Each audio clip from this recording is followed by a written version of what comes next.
To welcome you to the first in a series of talks on the ethics and politics of food, which is an interdisciplinary paper series that features talks by Guelph researchers. It's rare that scholarship makes the national news, and it's even rarer that scholarship provokes public outcry and political action. Dr. Ian Mosby's research on hitherto forgotten nutritional experiments conducted on First Nations children living in residential schools in the 1940s and 50s prompted all of these responses. Following the publication of Dr. Mosby's paper about these studies in the journal Social History this summer, the Assembly of First Nations passed an emergency resolution condemning the experiments. Demonstrations were held across Canada by First Nations members and their supporters, demanding that the federal government release documents related to the studies. There was a day-long hunger strike to honor and commemorate the victims of these studies. And more recently, a group of leading Canadian bioethicists called on the government to establish an inquiry into these experiments, or at the very least to extend the mandate of the Truth and Reconciliation Commission into residential schools. That commission, for those of you who are following it, is scheduled to conclude next July, and so there's been a move afoot to extend the deadline in order to incorporate this really important and disturbing research about nutritional experiments. Dr. Mosby's research on this tragic chapter of Canadian history is the subject of today's talk: Administering Colonial Science, Nutrition Research, and Human Biomedical Experimentation in Aboriginal Communities in Residential Schools, 1942 to 1952.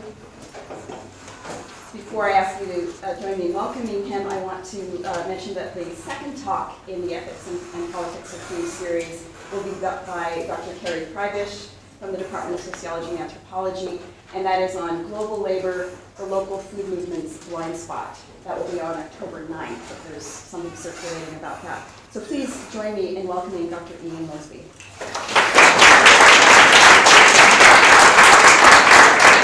Well, thank you to everyone. Before I get started, there's some people without chairs, so maybe we'll distribute these chairs so that people don't have to stand up.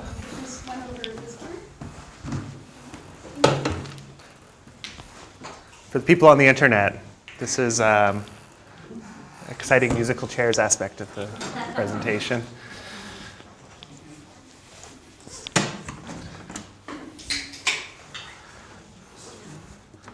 Well, thank you so much, everyone, for coming out on your lunch break to hear me talk. And thank you for Monique for inviting me to give this talk and for organizing it. And I'm, excited to be able to share my research to some of my students who I see in the audience and my colleagues at Guelph.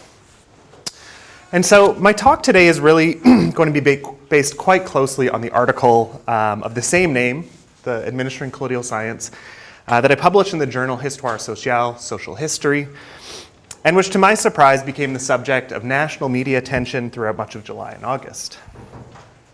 Now, when I submitted this article for peer review in the fall of 2012, and even after it first appeared in print, I had no idea what to expect. Although I knew the story was important, and I very much wanted to communicate this terrible chapter in the history of Canadian settler colonialism beyond the walls of academia, there was no way I could have predicted, for instance, that my research would be featured on the front page of the Toronto Star for 3 consecutive days, or that I'd be interviewed by literally dozens and dozens of news outlets, magazines, and journals, ranging from the scientific journal Nature to the New York Times and the Canadian Medical Association Journal. To my surprise and amazement, in other words, the story had somehow managed to strike a chord, and I was unexpectedly given the opportunity, and as it turns out the privilege, the real privilege, to help Canadians understand at least part of the devastating impact of Canada's colonial policies during the 20th century. But the story I told, and the story I'm going to be telling today, is only a partial one. There are more documents out there beyond the reach of a single historian like myself that contain the full story of what precisely was done by scientists and bureaucrats in residential schools and First Nations across the country in the name of scientific research. And while I'm going to do my best in the coming years to find out the whole story, it's also up to the government, to not only release all of the documents related to these and other scientific experiments conducted on Indigenous peoples without their knowledge or consent, but also to take genuine steps towards real and lasting truth and reconciliation. The survivors of these experiments deserve more and are entitled to more. So it's my hope that after this talk, we can perhaps as a group, this is a pretty great big group of people, that we can perhaps discuss what can be done by all of us as academics, students, to seek justice for the survivors of these experiments and to make sure this will never happen again to future generations. And so with that preface out of the way, I want to begin this talk by going back to April 1952, when Dr. Lionel Bradley Pett, one of Canada's leading nutrition experts, and the director of the Nutrition Division of the Canadian Department of National Health and Welfare, stood up before the American Institute of Nutrition in New York City to present a paper entitled "The Development of Anemia on Newfoundland Enriched Flour." Pett began his presentation by outlining the details of a 5-year study which had examined the effects of feeding white flour fortified with added thiamine, riboflavin, niacin, and ground bone meal to students at an unnamed boarding school in comparison with students at a similarly unnamed control school. The results, Pett informed the audience, were rather disappointing. Blood tests showed that the children at the experimental school quickly began to develop iron deficiency anemia for the duration of the study, while at the control school, hemoglobin levels actually saw some improvement. The conclusion, according to Pett, was not simply that the experimental fortified flour mixture offered no benefits to the students and may in fact have caused the anemia observed. For Pett, the much more important conclusion was that given the unexpected results of the study, more studies like this one were clearly necessary if scientists and policymakers alike were to really understand the effects of adding chemical additives like synthetic vitamins to our food supply. As Pett explained to the audience, the actual proof of whether or not fortified foods were truly safe or beneficial typically required, quote, tedious physiological studies. Unfortunately, he argued, such studies are often omitted or confined to certain animal experiments rather than to humans. He concluded therefore by suggesting that, quote, the benefits or hazards of adding chemicals to foods cannot, in the present state of knowledge, be judged on theoretical grounds or on limited animal experimentation, but needed physiological testing on humans.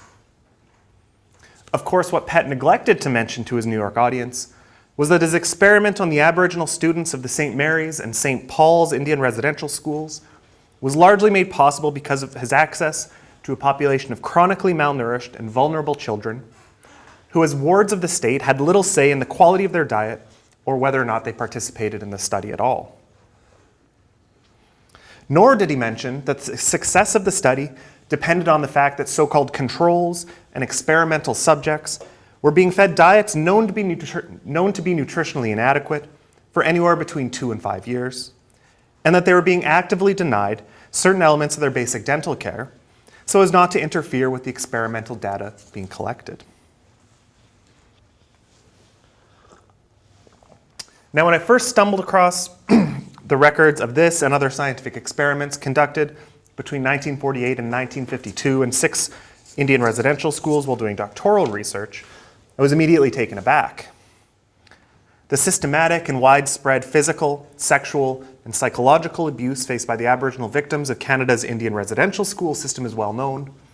But when I began further research into these experiments, I was genuinely surprised when I was unable to find additional scholarly accounts of this particularly disturbing instance of exploitation and neglect of vulnerable children at the hands of the federal government.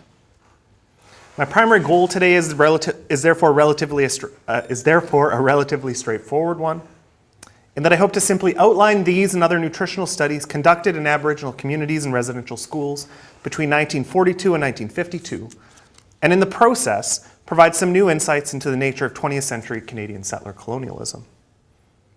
But in addition to simply telling the story of these experiments, I want to argue that while bureaucrats, doctors, and scientists like Pett seem to recognize the problems of hunger and malnutrition in Aboriginal communities and residential schools during this period, they also increasingly came to view Aboriginal bodies as quote-unquote experimental materials, and residential schools and First Nations as kinds of laboratories that they could use to pursue a number of different political and professional interests.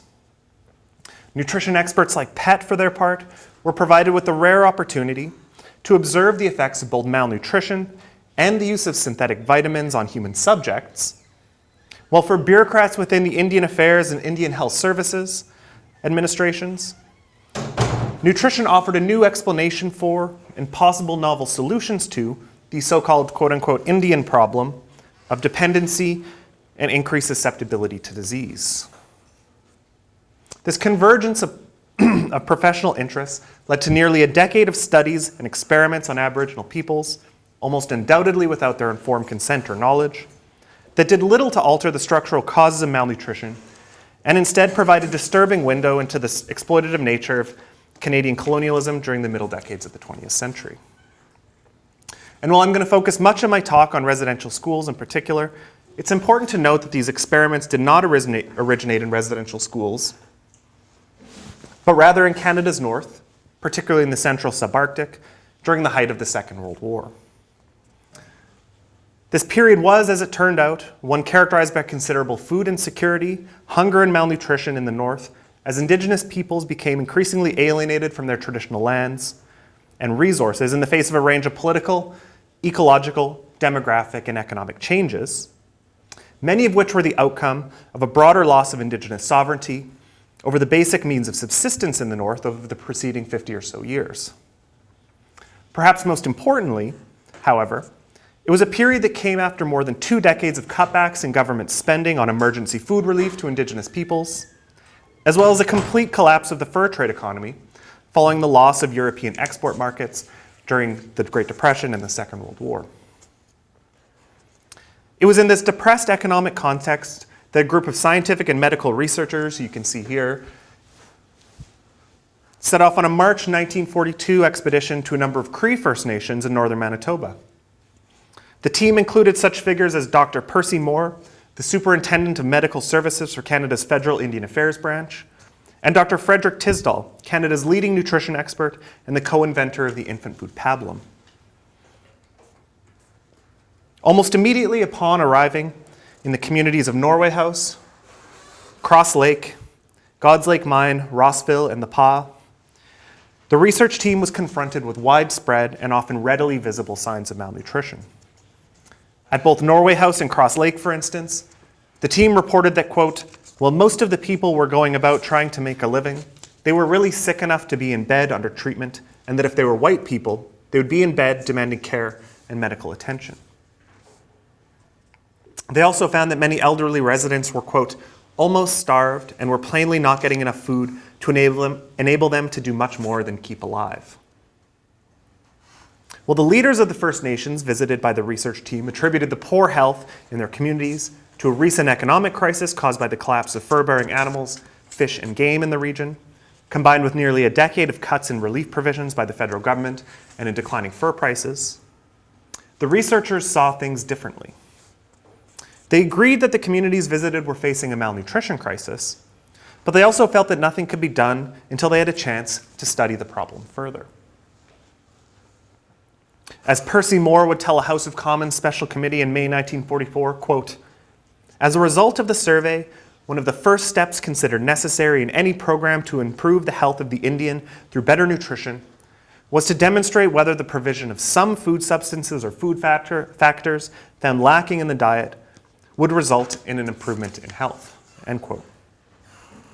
This meant that rather than calling for immediate assistance in the form of more generous relief or increased medical care, for a community whose average caloric intake, according to the researchers themselves, was under 1,500 calories per person, near starvation levels for a community whose economy depended on hunting, trapping, and fishing in an already unforgiving northern environment. Moore and the rest of the research team instead set about organizing a scientific experiment on the effectiveness of vitamin supplements conducted primarily by the resident physician for the Indian Affairs Branch at Rossville, Dr. Cameron Corrigan.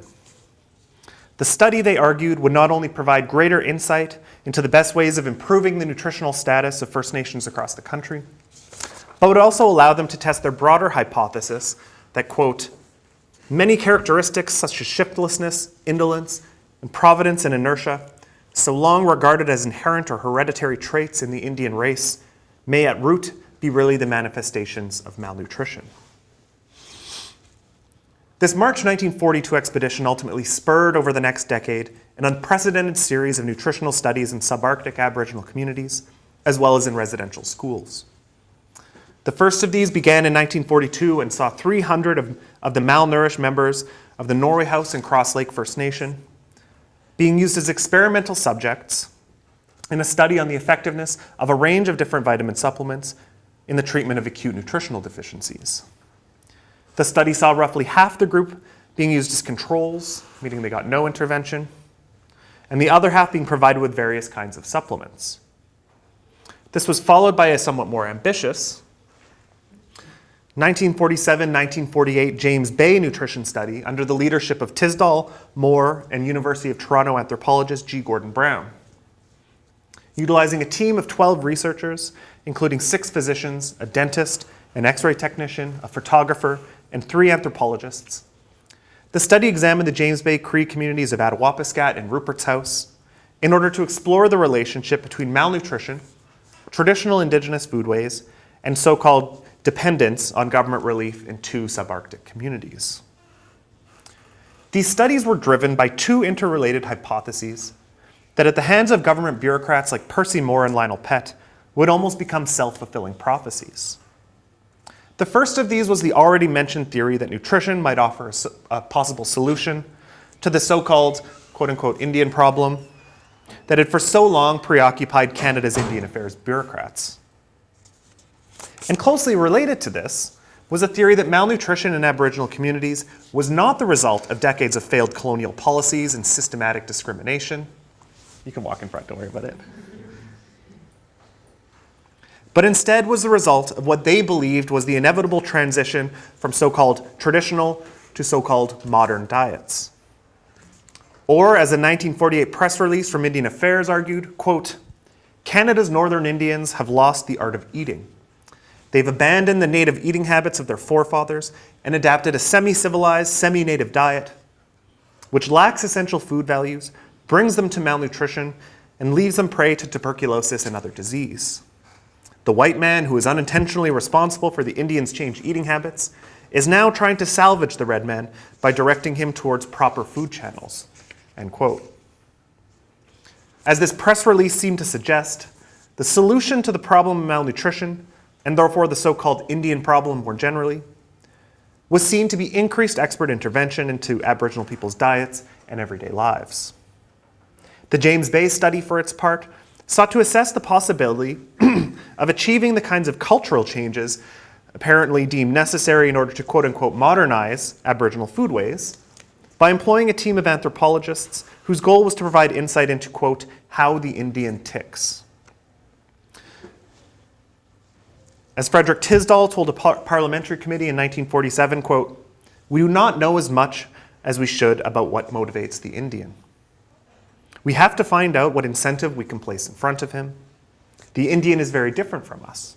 We have to find out how the Indian can be encouraged, how his work can be diversified, his efforts diversified, so he can make himself self-supporting, so he can obtain the foods he needs, end quote. But the researchers also sought more direct and technologically focused forms of intervention into the diets of Aboriginal peoples. Moore, in particular, believed that fortified foods combined with some sort of vitamin and mineral supplements could offer the best means of transforming Aboriginal diets and preventing malnutrition. This, it became clear, formed the key motivation behind the most ambitious study of all, which under the leadership of Federal Nutrition Division Director Lionel Pett, sought to examine the effects of expert intervention into the diets of nearly 1,000 Aboriginal students in 6 Indian residential schools over the course of 5 years. The study was a joint effort between the Nutrition and Indian Health Services divisions of the Federal Department of National Health and Welfare, and was spurred in part by the findings of the Northern Manitoba study, but also by the discovery of widespread malnutrition in residential schools following a series of visits by Red Cross and Nutrition Division dietitians between 1944 and 1947. Although Aboriginal people themselves had long been arguing, for decades at least, that their children were hungry and sick because of the poor quality of food being provided in the schools, it was only following a series of investigations during the 1940s that government officials both in and outside of Indian Affairs began to admit that the problem of malnutrition in Canada's residential schools was systemic in nature. These initial dietary surveys of schools, and this is a photo from one of those surveys, were largely observational and for the most part compared food service in schools against the official dietary requirements set out by the Federal Nutrition Division, as well as basic standards of hygiene and food safety. To this end, the investigators found almost universally poor conditions. Nearly without exception, the food failed to meet the government's own basic stated requirements for vitamins, minerals, protein, and even in some of the most poorly operated schools, even calories. At many schools, children were not allowed second helpings, no matter how hungry they were. And so-called protective foods like meat, milk, fruits, and vegetables were a rarity. Schools often lacked trained cooking staff, and many lacked even rudimentary appliances, refrigeration, or basic sanitation. And even where there was an experienced kitchen staff, there were rarely sufficient funds to actually purchase nutritious foods. It quickly became clear to investigators that this latter issue in particular was at the heart of the problem. Based on the Nutrition Division's own calculations, the per capita grant provided for food in most schools was often half that required to maintain a balanced and nutritionally adequate diet. The sad reality is these terrible conditions recorded by Red Cross Nutrition Division investigators were probably not a true reflection of just how poor the food service in schools really was. Because the inspectors let the schools know in advance that they were coming, it seems clear that most schools tried to paint a much rosier picture of the children's meals than was usually the case. For instance, Basil H. Johnson, a survivor of the Spanish residential school in Northern Ontario, distinctly remembered the visits by nutrition inspectors, as well as the ways in which the school administrators tried to alter the results in their own favor. Upon the arrival of investigators, he recalled, quote, "Instead of lard, there were pats of butter on a tin plate, and the soup was thicker than usual with more meat and vegetables, almost like a stew." Despite attempts by some of the boys to make the investigators aware that their usual menu consisted of broth, bread, lard, and tea, nothing ultimately came of the investigations, and the boys saw the return of their typical diet of, quote, "just enough food to blunt the sharp edge of hunger for 3 or 4 hours." Nutrition Division Director Lionel Pett did make some early recommendations to improve the training of kitchen staff in residential schools in the aftermath of these first sets of nutrition surveys. But after follow-up visits to some of the schools in 1947 showed little or no improvement, Pett began planning for a long-term study that he argued would be, quote, "designed to investigate certain questions already raised regarding Indians." These included questions like, are the observed conditions in northern Manitoba found elsewhere in Canada? What type of food service in residential schools will economically provide the best maintenance of health and carry over desirable food habits onto reserve? And finally, will foods fortified with vitamins and minerals provide demonstrable results over the course of 5 years? Pett, in other words, sought to examine the effects of malnutrition firsthand and at the same time to assess the adaptability of an Aboriginal diet that was, according to Pett, quote, "caught in a transition state between the fully adequate native diet and an adequate white man's diet." The solution, Pett argued, was once again more long-term studies into the problem, with the ultimate goal being expert intervention into the diet of Canada's Aboriginal peoples, starting in residential schools.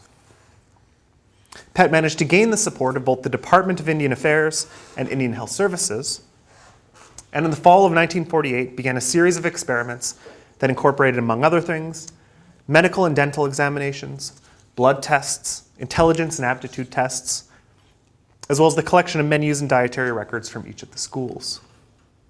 In addition to the Newfoundland flour experiment at the St. Mary's School in Kenora, Ontario that I discussed at the outset of this talk, some of the other experiments included a double-blind randomized study of the effects of vitamin C supplementation on malnourished children at the Shubenacadie School in Nova Scotia, pictured here, an examination of the effects of both inadequate and adequate milk consumption on a population of children with clinical signs of riboflavin deficiency at the Alberni School in British Columbia, an examination of the effects of something called Canada-approved vitamin B flour at the Blood School in southern Alberta, and an experiment looking at the impact of a combination of intensive nutrition education and the provision of optional servings of whole wheat bread at the Cecilia Jeffrey School in Kenora. The St. Paul's School in Cardston, Alberta, however, was chosen as a so-called control school, meaning that no changes were made to its menus during the course of the study, despite the fact that the food served was found to be very unappetizing, and more importantly, deficient in supply of nutrients including iron, iodine, vitamins A, B complex, and C. While most of these studies ostensibly involved at least some therapeutic value, it's important to note that none address the broader range of nutritional deficiencies assessed at each school. Instead, they focused on a much more narrow, technologically based interventions that could be applied to the problem of malnutrition both on reserve and in residential schools alike. And in some cases, the researchers actively withheld certain treatments from the students. For instance, when Dr. H.K. Brown, one of the lead researchers on the study and the chief of the Dental Health Division of the Department of Health and Welfare, discovered that Indian Health Services dentists had visited some of the students, he quickly sent off telegrams and letters insisting that for the duration of the study, quote, no specialized overall type of dental service should be provided to students, such as the use of sodium fluoride, dental prophylaxis, or even urea compounds. Brown argued that because cavities and gingivitis were both, quote, important factors in assessing nutritional status, that any significant dental interventions would impact the results of the study. Students in the experimental schools, in other words, were denied treatments that pupils in other residential schools would have had ready access to for the duration of the 5-year study. Well, the stated goal of these particular experiments was supposedly in the long term to improve the nutrition in residential schools around the country. They were also clearly designed to offer a range of possible solutions to the so-called Indian problem more generally. Alberni School Principal A.E. Caldwell, for his part, felt that the goals of the experiment were consistent with what he viewed as the goals of residential schooling, and I apologize for his hateful comments.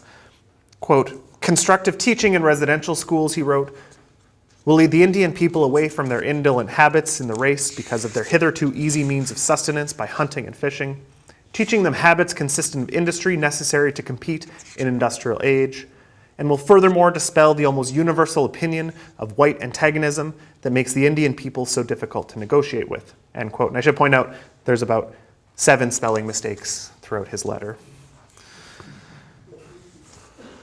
While Pett and others involved with the study saw nutrition as an alternative explanation for the so-called inherent racial traits of Aboriginal peoples, their studies were nonetheless grounded in a related set of racialized assumptions that seemed to form the starting point for all investigations of Aboriginal nutrition conducted during this period, and arguably until much later.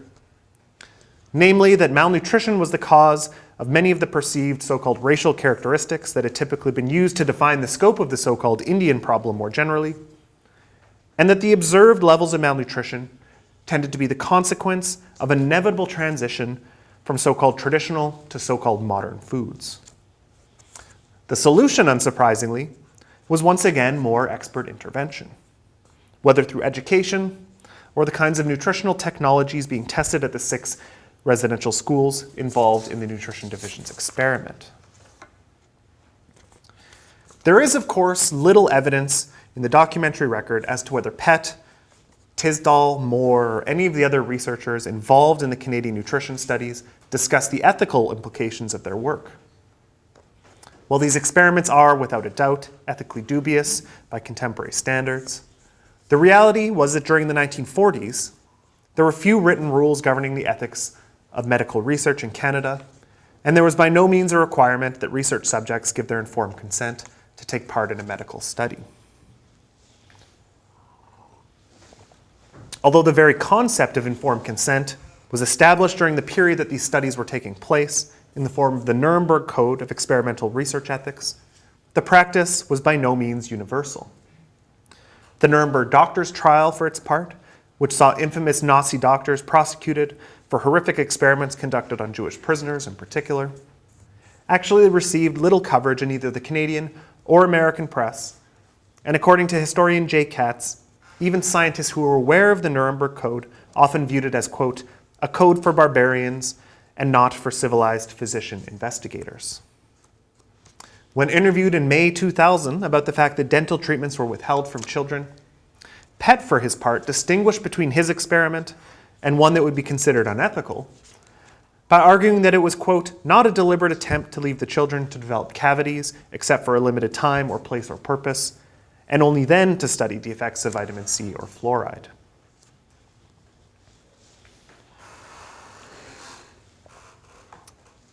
But regardless of whether or not the studies met the ethical standards at the time, it's clear that they did little to address the widely recognized causes of malnutrition identified in residential schools, which always boiled down to a lack of funding for proper food service, and that for many of the students taking part in the study, the regular physical examinations that went along with the experiments could be confusing, painful, and sometimes traumatic. While the voices of the children themselves are often silent in the documentary record, a series of letters sent to Pett by the pupils of the Alberni residential school in 1952 provide some insight into their experiences. While ostensibly being sent by the students to thank Pett and the researchers for their visits to the school, it is clear from their content and the similar form of each letter that Pett had asked the teacher specifically to have the students provide a list of all the foods that were not available in the school, but that the children were looking forward to eating when they got home. You can see at the bottom, this is one of the students' lists. This was part of a larger study that Pett was conducting concurrently with the nutrition experiments that sought to ascertain the long-term effects of residential school experience on children's eating habits once they left the schools. The letters from the students at the Alberni school listed a broad range of both store and country foods that they were looking forward to, and often included a number of common items like homemade bread, fish eggs, duck soup, seaweed, seagull eggs, herring, pie, cherries, and alphabet soup. In addition to these lists, most students also took the time to include other messages to the research team.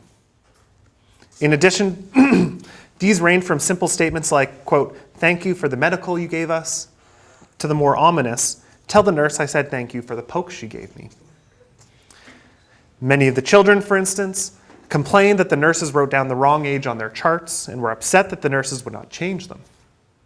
One child who complained of having the wrong age recorded also added that she, quote, didn't understand the words Dr. Brown was saying. I was listening very carefully too. An even more common and troubling theme of the letters was that many children wanted to reassure the doctors that their tests were not painful. One child, for instance, wrote that, quote, the pokes I got didn't hurt me very much, and that I got a couple of my teeth out by the dentist, but it didn't hurt very much when he pulled them out. Another student wrote, quote, thank you for all the pricks you gave us. I hope we are going to be healthy all through the year and not take so many teeth out. We will all try not to get sick. The fear involved in the clinical interaction between doctors and students was perhaps best captured by the student who wrote, when the nurse pricked me, it did not hurt me at all, but a little part of it is showing yet. I hope I am okay. Perhaps tellingly, the same student's letter, which I've showed here, also included a correction that appears to have been added afterwards, in which the student's statement thanking the doctors and nurses, quote, for what they have done to us all, was changed to, quote, for what they have done for us.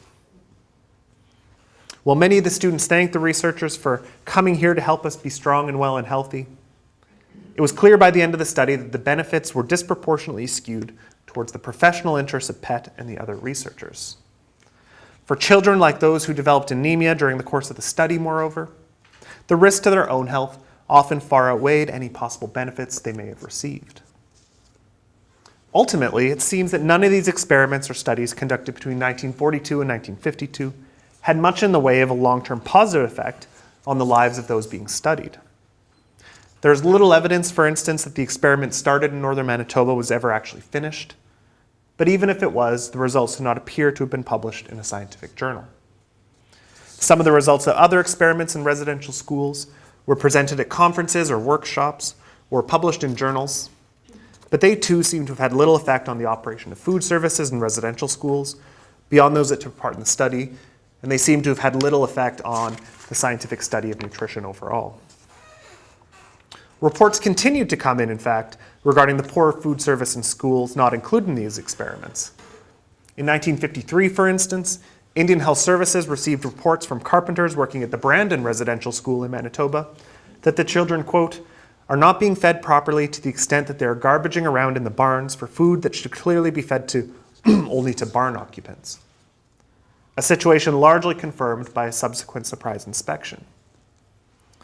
In the end, it was only in 1957 that the largely inadequate per capita grant system that had governed the funding of residential schools since 1892 was replaced with a more consistent controlled cost system. This new system gave Ottawa the power to audit the schools it was funding, and for the first time, the federal government had some direct say in the quality of food being served in the institutions through a system of formal standards and inspections. Yet, as historian John Malloy has argued, even the new system was far from effective and allowed the persistence of both neglect, abuse, and hunger. Nearly a decade of experiments and studies on Aboriginal foodways and malnutrition appear similarly to have done little to alter the pre-existing assumptions held by federal policymakers and bureaucrats like Pett and Moore. Both continue to argue for expert-driven technological solutions as a means of easing the so-called transition from traditional to modern foodways. And in many ways, such attitudes simply fit within the technocratic and paternalistic ethos of Canada's administration of Aboriginal peoples during this period. The 1950s, after all, saw the Department of Northern Affairs and Natural Resources attempt to socially engineer a solution to the so-called Eskimo problem of hunger and dependency in a number of Inuit communities by quote-unquote experimentally relocating them without their informed consent to unfamiliar and often unforgiving new Arctic settlements. As has since been well documented, the result was not only profound social and cultural dislocation, but in the tragic case of, and I apologize for butchering this pronunciation, the Aharamut of Enendai Lake, the result was also hunger, starvation, and misery. The decision to engage in such brazen social engineering, of course, came from the same mindset that drove Tisdall, Moore, and Pett to conduct their own scientific experiments. As Northern Affairs Executive Officer, Robert Phillips wrote to the Deputy Minister in 1955, it was useful for the department to, quote, think of 9,000 Eskimos as a laboratory experiment and give the imagination full rein on what might be done to improve the culture. Indigenous peoples, in other words, continued to be seen as experimental materials and their communities as laboratories for both scientific and social experimentation well after the experiments of Pett, Moore, and Tisdall had ended. Perhaps the most significant legacies of these studies of Aboriginal nutrition during the 1940s and 1950s is that they provide us with a unique and disturbing window into the ways in which, under the guise of benevolent administration and so-called charity, bureaucrats, scientists, and a whole range of experts exploited their discovery of malnutrition in Aboriginal communities and residential schools to further their own professional and political interests, rather than to address the root causes of these problems, or for that matter, the Canadian government's complicity in them.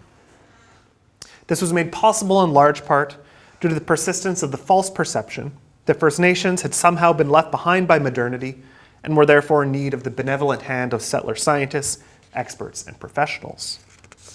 As Paulette Regan, the Director of Research for the Truth and Reconciliation Commission of Canada, has forcefully argued, real truth and reconciliation can only occur when settlers genuinely begin to understand and take responsibility for the legacy of systemic violence and oppression that characterized the residential school system and Indigenous settler relations in Canada more generally. These experiments must therefore be remembered and recognized for what they truly were. One among many examples of a larger institutionalized and ultimately dehumanizing colonialist racial ideology that had governed Canada's policies towards and treatment of Aboriginal peoples throughout the 20th century. Thank you.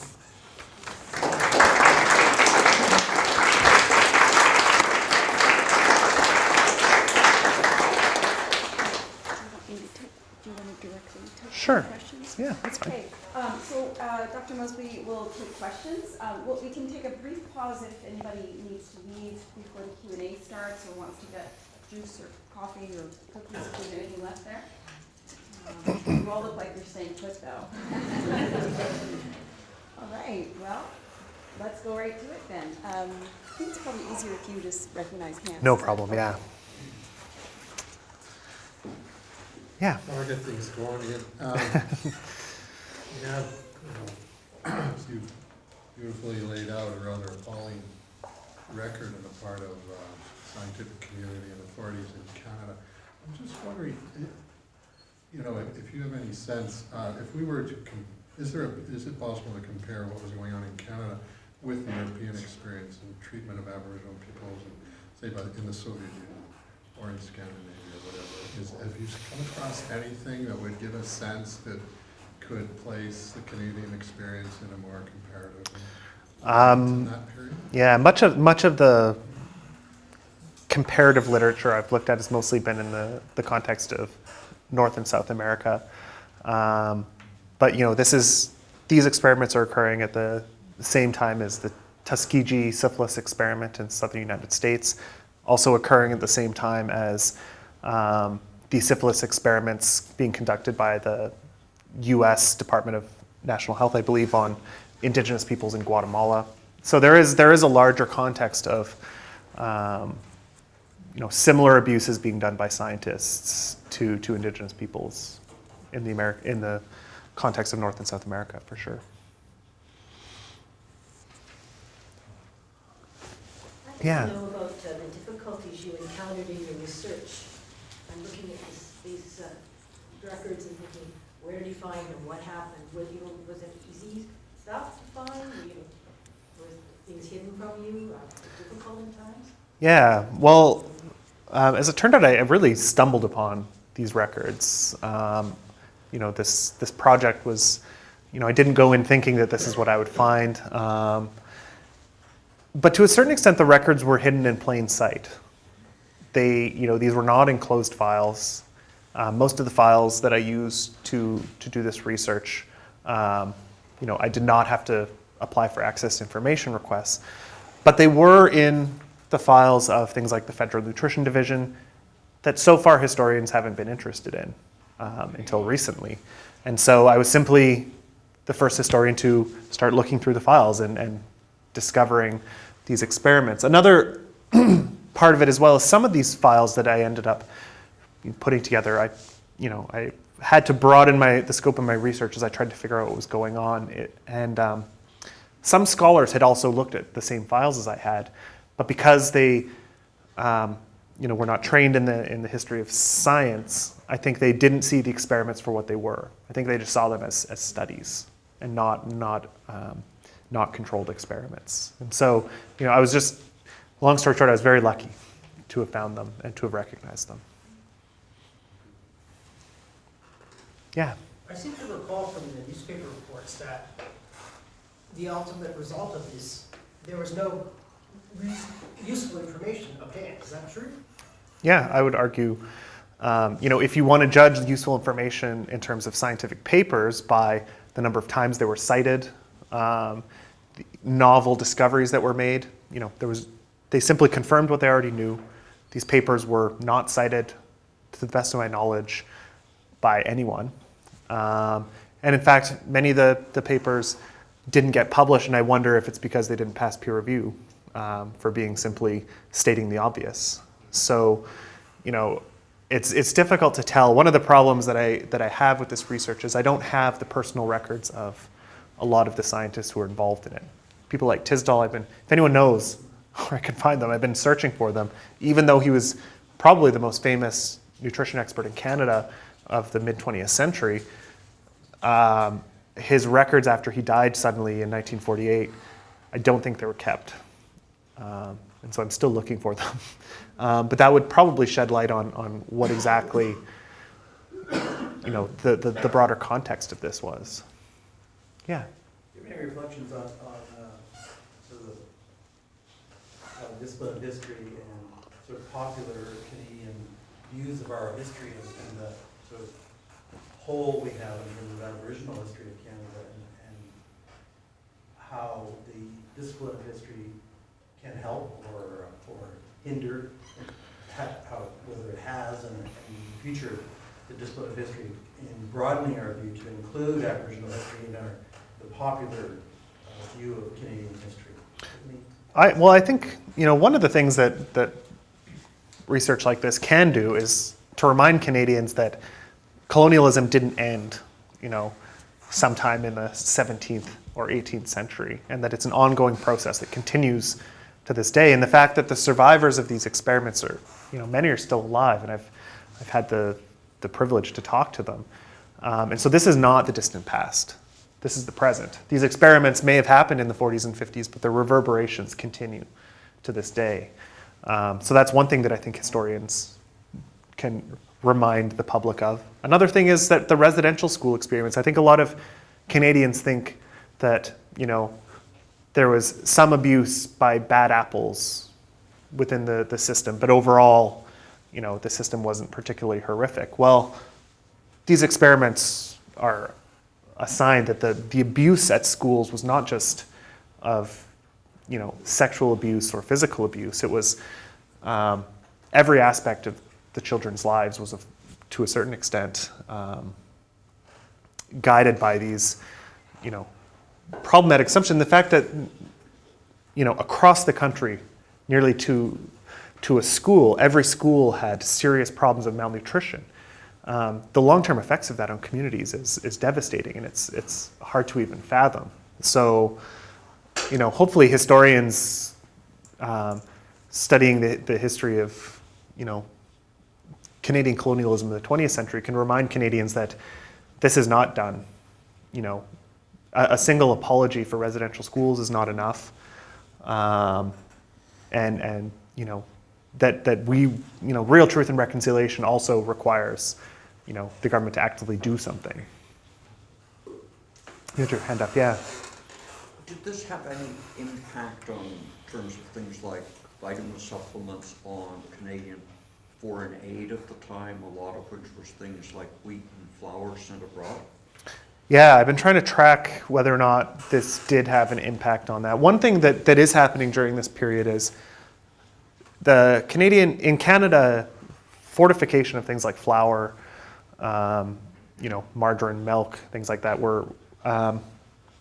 much of it was illegal. It was illegal to fortify flour until the mid-1950s.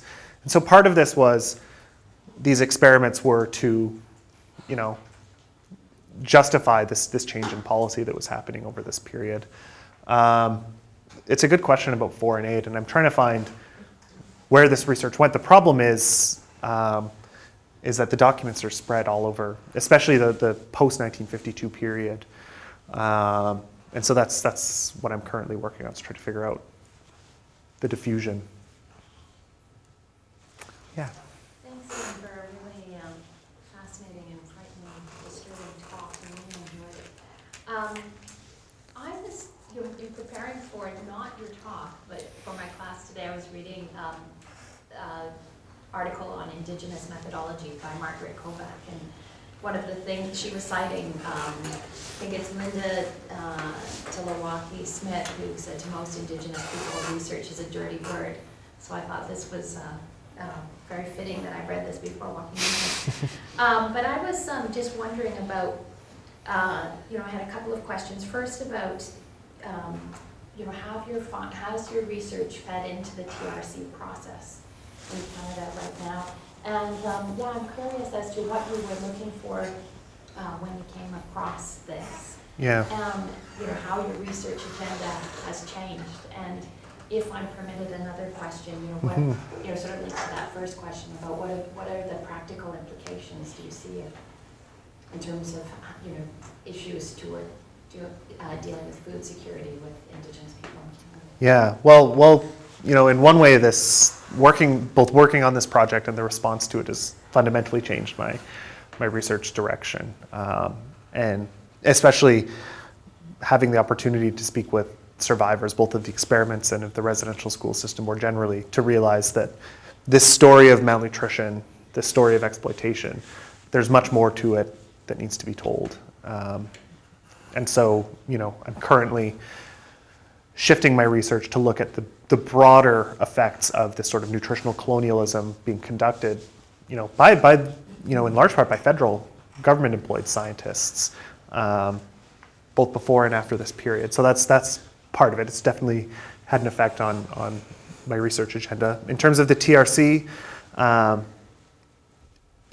it was by sheer luck that the TRC the week before had been arguing extension of their mandate because they released all the documents that they said they were going to, and this article had the effect of pointing out that there is much more that we don't know, and that in fact, until those documents are released, there can't be truth and reconciliation. So, hopefully that has some effect. I know the Manitoba legislature passed a motion calling for the extension of the TRC based on their response to this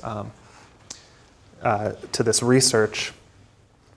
And one of the things that I'm trying to get across in my current research and in giving talks about this is that this should speak to, hopefully, contemporary medical and scientific researchers who are going into Indigenous communities, and they should ask themselves, where are the benefits flowing?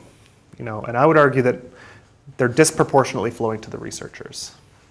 For a researcher to come into a community and study diabetes, for instance, and then to leave and publish papers, well, what are they leaving behind? And are they really actually having an effect on these communities? And given the legacy of what happened in these communities, things need to be fundamentally different. And so, both researchers and Canadians in general need to ask themselves whether or not some of these same assumptions as well, this idea of a nutritional transition between traditional and modern food, in which traditional is a static pre-contact diet and modern is, a diet that Indigenous people supposedly have not reached. This is an extraordinarily problematic, extraordinarily value-laden assumption that is really not helpful and doesn't acknowledge the effects of systemic causes and the effects of, Canada's colonial policies on Indigenous diets. Yeah. I think if we look at certain developing regions around the world, we can see similar, social engineering being done on splinter ethnic groups in Asia, or Africa, or Latin America. So, do you have any? What are your recommendations for Canada? Having its own experience, what do you think the Canadian government has, an obligation and the right timing for us to start voicing out these concerns regarding groups around the world? Well, I think it should make people think about when Canada is engaging in aid projects, whether or not they're simply, reimposing these ideas of, we have experts coming in and will tell you how to make your diet better, will tell you, and ignoring the fact that most causes of malnutrition are structural and economic. And it's the same way. One of the problems with all of these studies was they all assumed that the solution required cultural change and an imposition to reform Indigenous cultures. Well, and arguably a lot of foreign aid and a lot of the research being done in the developing world brings with it those same assumptions. Yeah. One of the great things about the coverage of your work is it brought out, a bunch of other studies in media coverage. And I'm thinking in particular the book by the professor from Saskatchewan, Clearing the Plains. Yep. And so it showed the combination of your work and these other pieces of work. It showed the kind of, there's a continuity of the approach of using starvation, using nutritional experiments. It's all part of the pattern of colonialism. You just described it, and I'm just kind of, what did you think of that? The other pieces that have come out and the potential for putting together a pretty interesting, if horrifying story with a combination of those different studies. And there's probably more of them that are in the history literature that we don't even know about. Well, I think the important point is food and colonialism. Food is, one of the key tools of Canadian colonialism, whether it's, in the 20th century, 19th century, 18th century. As I talked to my students on Monday in my food history class about, the dispossession of Indigenous peoples from access to food and other resources was fundamental to the colonial enterprise and fundamental for the transfer of wealth away from Indigenous peoples to European settlers. I have all sorts of questions that I'd like to ask you, but I tears in the archive. I just can't imagine the experience of reading kids' letters and sort of emotional room tradition in the archives. But just as a context question related to the very first question, I know very little about nutrition research, but I assume there's some sort of lineage that this is part of the nutrition research, maybe back to poorhouses in the UK and Ireland or something. Is there sort of a historical precedent for this sort of work being done, whether to kids or prisoners? Was this a kind of an accepted methodology, if you like, in nutrition research prior to or ethical enlightenment? Yeah, there definitely is. Nutrition research often did, make extensive use of vulnerable populations. There's, one of the classic examples is a scurvy study done to Jewish orphans in New York City. I think it's New York City in the 1910s or 1920s, in which students were actively given scurvy to test the effects of, what requirements were for vitamin C. And so there is a lineage, but there's also that experiment where there was a public backlash against it. And so there, to a certain extent, there may not have been rules around research ethics on human beings. So, a researcher would not have to go before an ethics board and ask for permission. But there was also a sense that researchers were supposed to govern the ethics of their own work. And the fact that these children were malnourished on such a large scale, and it was the government conducting the research, obviously there was, some problematic ethical aspects that go beyond, you can't simply go back and say, well, they didn't know any better. Especially in northern Manitoba, they did know better. In fact, they knew that these people, especially the elderly residents, were starving.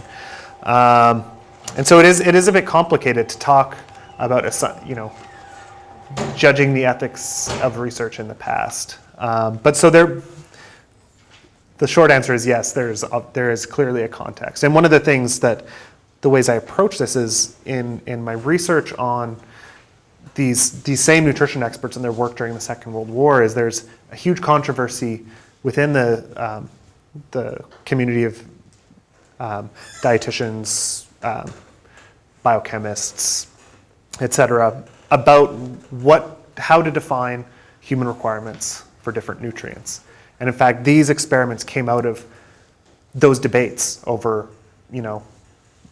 if we don't know how to define them, like what do we need to do to define these and make them scientifically valid? And so for these experts, they suddenly saw this population as an opportunity to play out those debates with pretty devastating consequences. Yeah. One quick question, and then a longer one. Have you been asked to testify before the TRC? I have not been asked, no. And what do you think accounts for the fact that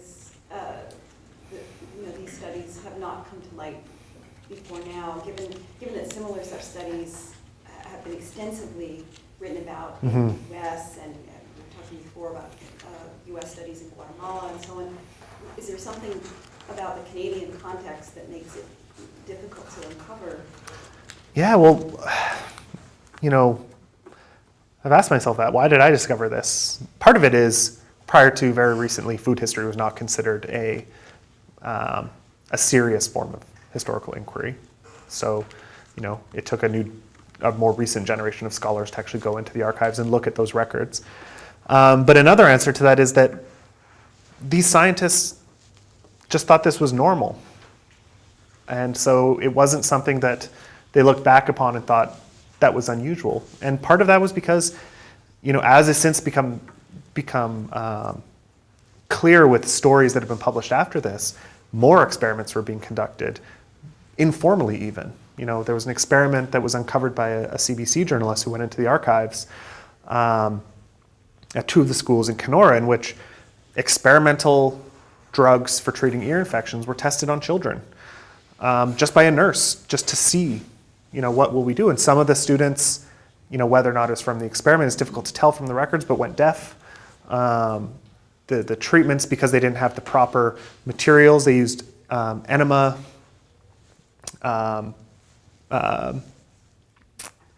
apparatus for pulling earwax out of the children's ears, leading to ruptured eardrums. Very problematic things, and this is just one. in addition to this, that we have only discovered because we started looking. We're going to discover more. I have no doubt, more nutrition experiments and more, one of the things that in talking to survivors since this research came out is they all have story. Well, number one, they've been saying that we were being subject to experiments for decades. In communities across the country, people have known. This is not new to the communities. And they've been saying they've been subject to experiments, and individuals have told me about different things that, as a historian, have put up my radar. If they say, was this an experiment? And in my mind, I'm thinking, yes, it was. And in fact, one survivor emailed me with descriptions of unusual scars she had. And, I'm like, I'm not qualified to do this, to find this out, but you should contact this person. And in the end, she did discover that she was part of a tuberculosis vaccine experiment in the 1950s. So, this is just a small part of the story.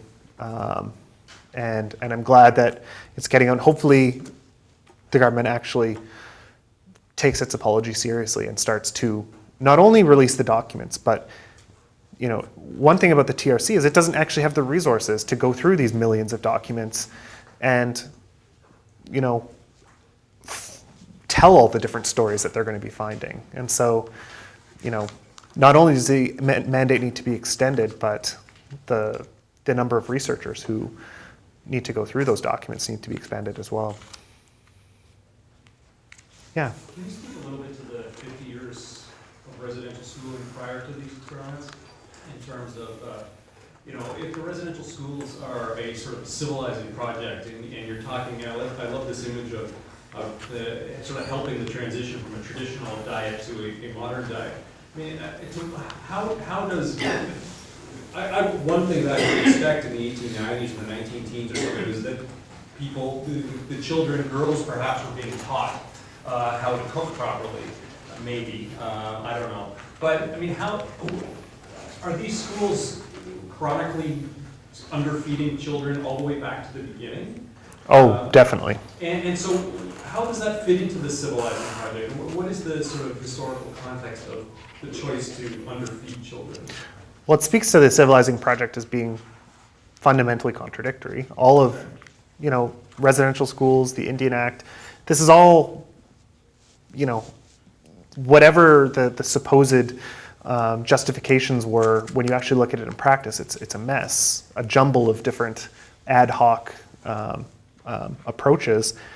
And the thing about the schools is that the supposedly civilizing mission was the children were being so underfed that mortality rates from tuberculosis, which, mortality from tuberculosis, the effects of malnutrition are direct.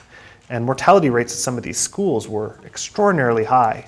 20, 30, 40, 50% of pupils at residential schools looked at in the 1910s and 20s would die, either while at school or within a few years of being discharged. So those are just mind-bogglingly horrific statistics to think about, to think of,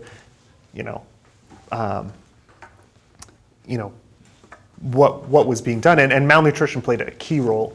You almost wonder if there's sort of a sense of, if the student's hardy enough, they're going to make it, and then it becomes sort of a proper Canadian citizen. I don't know, it's, one of the things looking at these experiments, and one of the things talking to survivors and hearing their stories is, what was done in these schools is it's hard to get into the minds of both the administrators and the government and from the churches,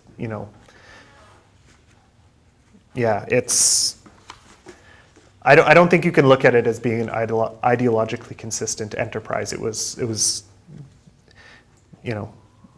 many of the stories regarding food are about punishments.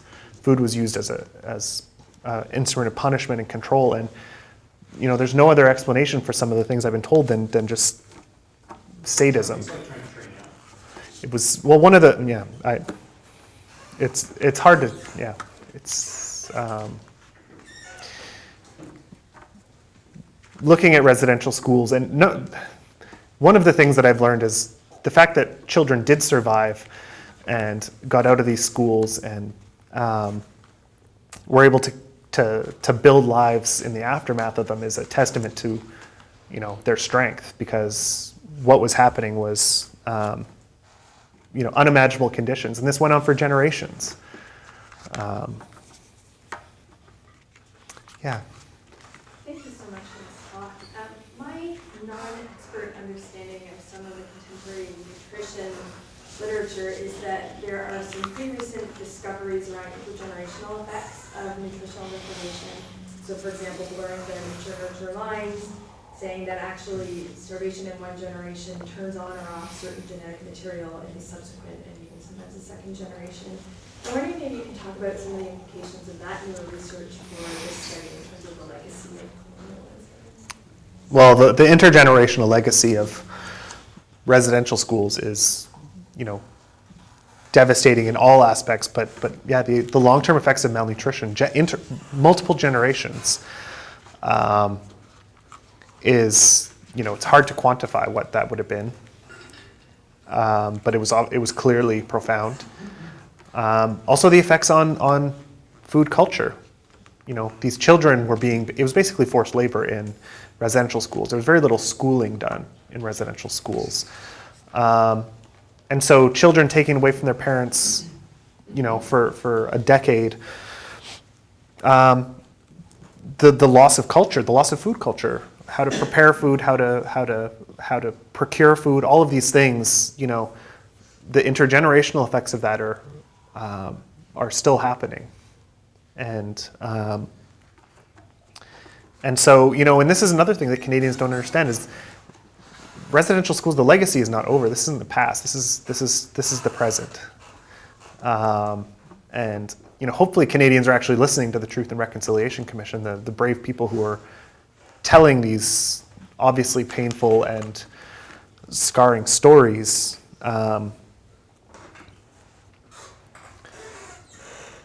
But it's hard to tell what effect, because there were so many things done to these children. Just to follow up on the last point, I think the public is not listening to the TRC, and they're not even hearing it through the media whatsoever, unless you're in one of the cities where there's a national meeting in Vancouver and Winnipeg. It's really below the public's radar. So even the concept that you could have reconciliation without any kind of real national dialogue is it's really, it looks like it's headed toward a sort of national failure in terms of real reconciliation without, as you've already said, to extend its mandate and give it the resources needed to actually have that kind of a national conversation. But I guess the question out of that is the media simply are not covering it. And I believe there's sort of an inherent bias there. But your piece seemed to puncture that and get through and get the national media, whether that was kind of a summertime story or something. Do you have any insight into what's going on there, why they're not covering the TRC, but your piece seemed to... I have no idea. I'm still trying to figure out what happened, but, I was just right place at the right time kind of thing. So I don't know why it became a national story. I think it's extraordinarily important, but so many people in this room publish important research all the time that doesn't get any coverage, and I have no idea why. So, and for instance, Maureen Lux has published an article over a decade ago on tuberculosis vaccine experiments in residential schools, which received no media attention, and which is perhaps even a more horrific story to a certain extent. So I have no idea why the media chooses to cover certain stories. Yeah. I just want to mention, in terms of educating the public and students, the Mohawk Institute, which is the residential school in Brantford, is now under review. They don't have the money to keep the building. going and so on. And you can go there on tours. Some of the only places where you can go and do that. And I take my students there, and it's a profound learning experience for them. So I just wanted to mention, if you're interested at all in putting your voice in, they're having public consultations about it, because it's a site of national memory, testimony, and trauma, and at risk of not being there, of being wiped out in terms of the site of memory. So, you can look it up through the Woodland Cultural Center or Mohawk Institute and find, you can go to the consultations and see. Or if you haven't been there, I would suggest you go, or if you have students you can take there, which I do every year. It's really profound, so. Well, this is something that, local universities could be doing. The fact that there is this resource that students need to see that is at risk of closing, this is something that there's a lot of universities in the area that should perhaps be taking a role in preserving that. Just get back to this concept of intergenerational effects. And that question you asked about weren't people looking at these kinds of things before? I think we have to, remind ourselves that the social sciences and food history and that as well are part of a neo-colonial. They had sort of a neo-colonial history in recent times. They were profoundly dominated by British and particularly American scholars up until fairly recently, and they brought with them their concerns and their interests. I was trained in 2 universities in Canada.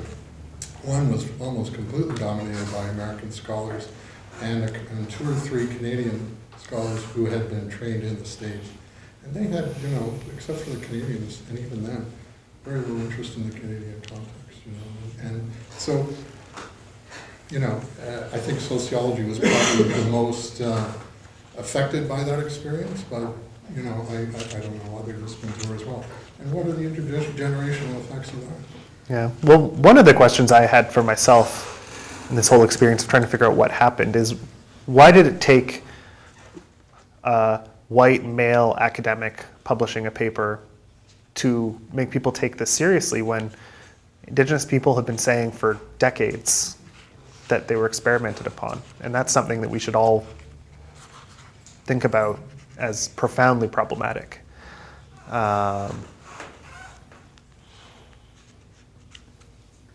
Seems a good note to, ironically, I guess, end our conversation on. Please join me in welcoming that. Thank you.